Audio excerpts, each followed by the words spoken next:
मध्य प्रदेश के पूर्व मुख्यमंत्री कमलनाथ के कथित तौर पर विधानसभा की कार्यवाही को बकवास बताए जाने पर बीजेपी ने सख्त ऐतराज जताया।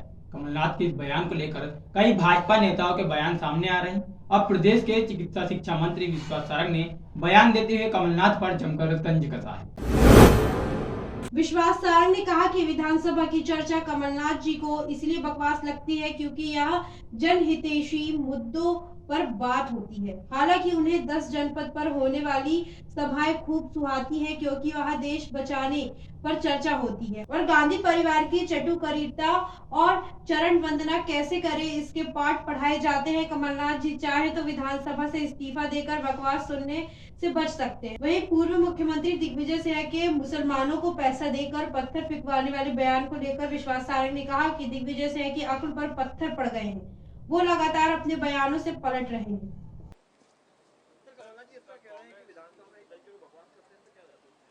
देखिए, कमलनाथ जी ने जिस बचपने के साथ ये बयान दिया है, मुझे नेहरू परिवार के उस निर्णय पर हंसी आती है जिस निर्णय के तहत सेठ कमलनाथ को पैसे लेकर लोकसभा और विधानसभा में भेजने का काम नेहरू परिवार ने किया था। ये कमलनाथ की अक्ल पर हमें प्रश्न चिन्ह नहीं लगता, ये उस नेतृत्व पर प्रश्न चिन्ह खड़ा होता है जिसने कमलनाथ जैसे गैर जिम्मेदार व्यक्ति को दुनिया के सबसे बड़े लोकतंत्र के सबसे बड़े मंदिर में सदस्य बनाने का मौका दिया, चाहे वो लोकसभा हो चाहे वो विधानसभा हो। विधानसभा बकवास करने का स्थान नहीं है। विधानसभा मध्य प्रदेश की जनता की आवाज को बुलंद करने का वो सशक्त मंच है जिसमें हम कानून बनाते हैं, जिसमें हम लोकतंत्र की परंपराओं को स्थापित करते हैं। वो मंच जिससे सरकार ही नहीं चलती, प्रदेश चलता है। उसके विषय में इस तरह की बातें करना, हमारे गृह मंत्री जी ने कहा है कि हम निश्चित रूप से विशेषाधिकार हनन का प्रस्ताव लाएंगे। कमलनाथ जी ने जिस प्रकार का वक्तव्य दिया है, ये उन्होंने केवल अपना मखौल नहीं उड़ाया, अपनी पार्टी का और संपूर्ण लोकतंत्र का मखौल उड़ाया है। बाबा साहब अंबेडकर जी ने जिस मेहनत के साथ संविधान बनाकर इस देश को प्रजातंत्र के रूप में स्थापित किया, कमलनाथ जी ने बाबा साहब अंबेडकर का अपमान किया है। कमलनाथ जी ने उन पूर्वजों का अपमान किया है जिन्होंने इस देश के लोकतंत्र को सशक्त किया है। मुझे आश्चर्य होता है कि कमलनाथ जी किस भाषा का उपयोग कर रहे हैं, और यदि उन्हें लगता है बकवास, तो यदि 2 मिनट की भी नैतिकता है तो उन्हें तत्काल प्रभाव से विधानसभा से और राजनीति से संन्यास ले लेना चाहिए। ऐसे व्यक्ति का राजनीति में कहीं कोई। दिग्विजय सिंह जी की अकल पर ही पत्थर पड़ गए हैं।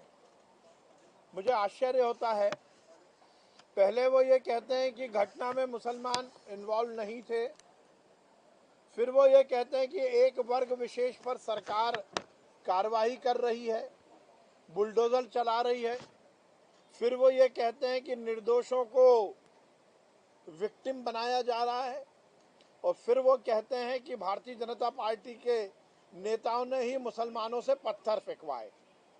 मुझे आश्चर्य है कि दिग्विजय सिंह जी रोज सुबह उठकर अपना बयान क्यों बदल रहे हैं। 2 चीजें इस बात से निश्चित होती हैं। पहली बात तो ये हो गया कि मुसलमानों ने पत्थर फेंके हैं, ये दिग्विजय सिंह ने एस्टेब्लिश कर दिया, ये इस बात को स्थापित कर दिया। दूसरी बात ये है कि दिग्विजय सिंह ये भी मानते हैं और ये कह रहे हैं कि मुसलमान बिकाऊ है। तीसरा, वो यह भी कह रहे हैं, जिस बात को लेकर उन्होंने ही कहा था कि रामनवमी के जुलूस या हिंदू धर्म के किसी भी एक्शन के कारण रिएक्शन होता है। हर समय दिग्विजय सिंह और कांग्रेस के नेताओं ने यही बात कही है कि हिंदू लोग एक्शन करते हैं, उसका रिएक्शन मुसलमान कर देते हैं। तो इसका मतलब ये भी हो गया कि रामनवमी के जुलूस जो निकाला जा रहा था उसमें ऐसा कोई एक्शन नहीं था जिसका रिएक्शन हो। ये दिग्विजय सिंह ने ये चीज फिर प्रूव कर दी। कहने का तात्पर्य है कि दिग्विजय सिंह जी पर अब उम्र का असर पड़ गया है।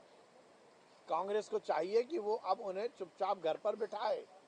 वो क्या कह रहे हैं, क्या बोल रहे हैं, क्या सोच रहे हैं, उन्हें नहीं मालूम। पर एक बात और अच्छी बात है, देखिए मध्य प्रदेश की सरकार की पुलिस का इकबाल देखिए, एक एफआईआर से दिग्विजय सिंह के स्वर बदल गए। उन्होंने ये भी कह दिया कि मैं ये बात बोल रहा हूं पर आरोप नहीं है, क्योंकि उन्हें मालूम था कि वो आरोप की बात करते तो उन्हें इस बात को स्थापित करना पड़ता, इस बात को प्रूफ करना पड़ता, और प्रूफ नहीं करते तो फिर एफआईआर होती। तो ये बात भी सही है कि एफआईआर के डर के मारे उन्होंने कह दिया कि मैं ये बात कह रहा हूं पर मैं आरोप नहीं लगा रहा। ये केवल और केवल ढकोसला है। कांग्रेस का इतिहास है, नेहरू परिवार का इतिहास है इस देश में दंगा कराना, चाहे वो 84 के दंगे हुए हों या देश में और कहीं के दंगे हुए हों। आप देखेंगे उसके मूल में, उसकी जड़ में कांग्रेस रही है, नेहरू परिवार रहा है। भारतीय जनता पार्टी इस तरह की हरकतें नहीं करती। बिना तथ्य के, बिना आधार के ये इल्जाम लगाना नहीं। हमारी देखिए, जो हमें केंद्र सरकार की ओर से दिशा निर्देश मिलेगा हम उसका अक्षरशः पालन करेंगे। हम बहुत सफलतापूर्वक हर सेगमेंट को वैक्सीन लगा चुके हैं। जो जो टारगेट सेगमेंट था उसको हमने सफलतापूर्वक वैक्सीन लगाई है। हमारे वैक्सीन के स्थल चिन्हित हैं, वैक्सीनेटर तैयार है, हमारी कोल्ड चेन बहुत अच्छे से डेवलप्ड है, हमें कहीं कोई दिक्कत नहीं है। जैसे जैसे दिशा निर्देश मिलेंगे हम उसका अक्षरशः पालन करेंगे। हम हर तरह से तैयार हैं। खबरों में बने रहने के लिए ग्रामीण भारत टीवी को सब्सक्राइब कीजिए और बेल आइकॉन दबाना ना भूलें।